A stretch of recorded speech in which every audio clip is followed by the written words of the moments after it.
Welcome to the Talkin Vols Network. My name is Boogie Bentley. The college football playoff rankings, they came out last night, and absolutely nobody should have been surprised to see Alabama ranked ahead of Tennessee. I mean, why wouldn't they be, right? I mean, you got two teams, both play in the SEC, both finished 10-2 on the year, both undefeated at home, both went 3-2 on the road. One of those teams played a way more difficult schedule than the other. If there was only a way, I guess, that you could have settled it on the field. I don't know if there was only a way that those two teams, Alabama and Tennessee, could have played each other and you could have seen who the better team was. If there was a way. Look, my phone blew up last night. So many people upset about Alabama being ranked ahead of Tennessee, but really, it shouldn't come as a surprise. Did not surprise me at all. You've got the College Football Playoff Committee sitting up there talking about Hendon Hooker being injured and that playing a factor. Why does that play a factor? That means absolutely nothing in your resume and your body of work. But regardless, it is what it is. If Tennessee wanted to make it into the college football playoff, they should have gone and beat South Carolina. And I know that's hard to hear. Probably a lot of people that don't want to hear it. But that's the reality. Everything was in front of you. All you had to do was go beat South Carolina. Tennessee didn't get it done. Still been a great season. So where does Tennessee end up as we move into the postseason? We'll take a look at all that coming up here in just a second. But as always, do me a favor. Go ahead and smash the thumbs up. Hit that little thumbs up below the video. It's quick, free, easy. Helps the channel. I would appreciate it. Also, if you're new to the Talkin Vols Network, welcome. We're not experts. We're not insiders. We're not media. We don't try to pretend to be media. We don't tell you that we're something that we're not. This is for the fans, by the fans. We are passionate. We are psychotic. We are lunatics. We look through orange glasses. We get emotional. We are fans. This is like hanging out on the back deck with your buddy, drinking a beer and talking Tennessee football. So if you're new to this Talkin Vols Network, welcome. Hit that subscribe button. Click that bell for notifications. You won't miss out when we go live or when we drop content. We will be live tonight. We're going to be live tonight, 7 p.m. Eastern time.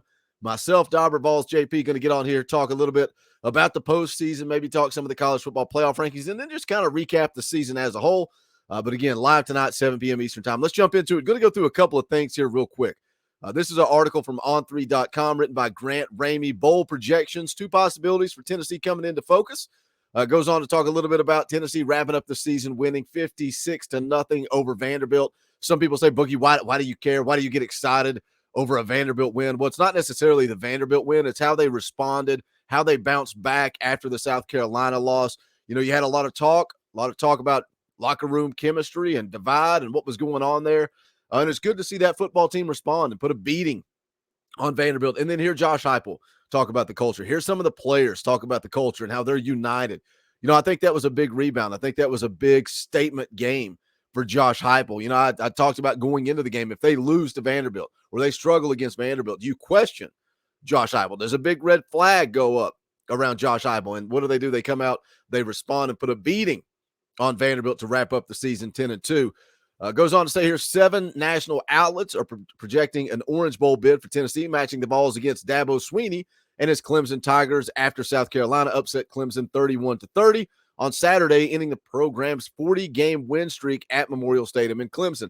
Now, I want this game. I want a piece of Clemson, and I have for a couple of years now. And part of that's location. Where I'm at is kind of closer to Clemson, and in that general area of Clemson, Knoxville, there's a lot of people that graduate from Clemson, end up here, and some of it's Snake's fault. Let me just tell you, some of it's Snake's fault. He absolutely hates Clemson, kind of puts it on me, but there's also a little something extra this year because after the loss to South Carolina, Dabo Swinney felt the need to go run his mouth for whatever reason about the Tennessee Volunteers. He said they were a little off offensively and defensively. They weren't a great defense coming into the game, and so they got behind, and man, it was big play after big play. South Carolina just executed incredibly well. They had a great game plan. That wouldn't be so bad. I would take that. But he goes on. Dabo Swinney continues. He says, and then when you're in Tennessee's position and they're like, okay, we beat South Carolina, we beat Vandy, we're in the playoffs.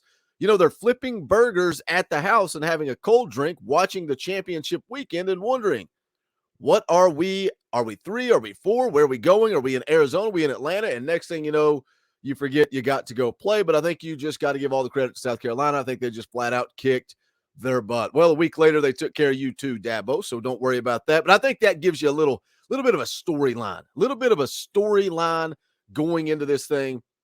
I just want a piece of Clemson. You go down here and take a look at it. There's the predictions on 3, ESPN, CBS Sports, Sports Illustrated, Athlon, Action Network, USA Today. Everybody picking Tennessee and Clemson in the Orange Bowl. So there's still a little bit of drama to it. I saw Austin Price tweet out last night talking about how Ohio State could potentially politic their way into the Orange Bowl. What would that mean for Tennessee? Take a look at another article. Told you guys had a bunch of stuff lined up I wanted to run through. Knox News Sentinel, how Ohio State could steal Tennessee's Orange Bowl bid.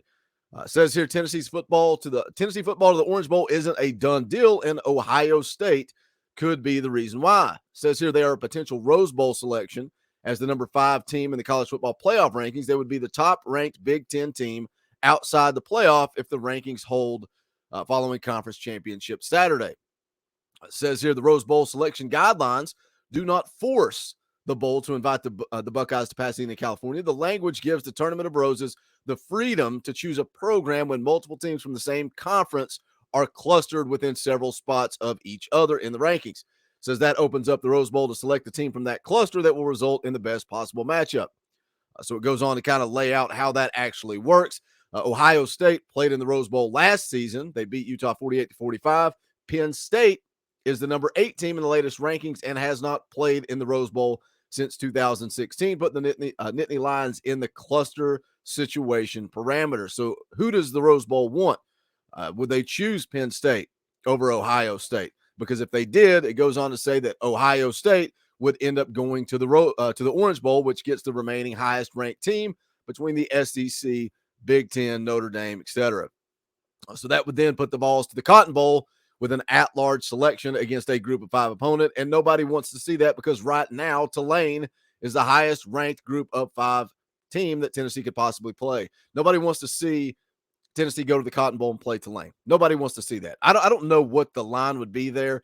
I did see the line for Tennessee Clemson would be around a point. Clemson would be favored by around a point. That's the type of matchup you want. That's the type of bowl game that a lot of people are going to be tuning into. I think if Ohio State weasels their way into this Orange Bowl and Tennessee does shuffle down and they end up playing Tulane in the Cotton Bowl, that's just not – I mean, you end the season on a big win, a big blowout at Tulane, get to 11 wins. There's something to be said for that. It's just hard to get excited about Tennessee versus Tulane. It goes on to say the Orange Bowl automatically takes the ACC champion if not selected for the college football playoff. So number 9, Clemson, and number 22, UNC will play for the ACC title and the Orange Bowl spot on Saturday. That's coming up this week. Tennessee was ranked number 7 in Tuesday's rankings, a spot behind Alabama. Alabama holds the edge on the Sugar Bowl berth, which takes the highest ranked SEC team. So again, that's where all this drama comes from, right? That's why the Tennessee fan base is pissed off, because if Tennessee was ranked ahead of Alabama, where they should be, it's not about the college football playoff, but it's about the rankings, then they would be heading to the Sugar Bowl instead of the Orange Bowl, or now we're sitting here talking about the Cotton Bowl versus Tulane. So that's where all of this drama is coming from. Ohio State politicking their way. We'll see how it all plays out. What do you guys think? Hit the comment section. Let me know. What do you think about the college football playoff rankings in Alabama? And, I didn't go too much in depth with that because I wanted to get more into the Orange Bowl, Sugar Bowl, Cotton Bowl type situations and scenarios there from those couple of articles. But I get it, man. I know a lot of you guys are pissed off. I'm pissed off. It makes no sense. You can try to spin it and validate it however you want to. The only thing that makes sense is the losses, which is not mentioned in the criteria for the college football playoff rankings. It's not. Tennessee leads every category that the college football playoff says that they utilize. So again, you're talking about humans, you're talking about emotions, people that make decisions based on what they like, what they want. But it is what it is. Tennessee sitting behind Alabama, and that's not going to change. That's not going to change. That's how it's going to wrap up to end the year. They may shuffle up depending on teams losing.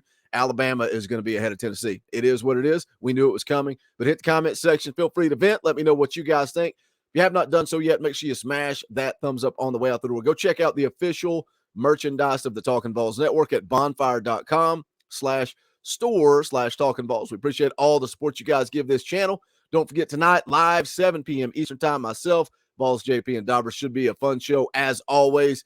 But appreciate you guys tuning in. That's going to wrap it up for this one. This is the Talkin Vols Network. My name is Boogie Bentley. Go Big Orange.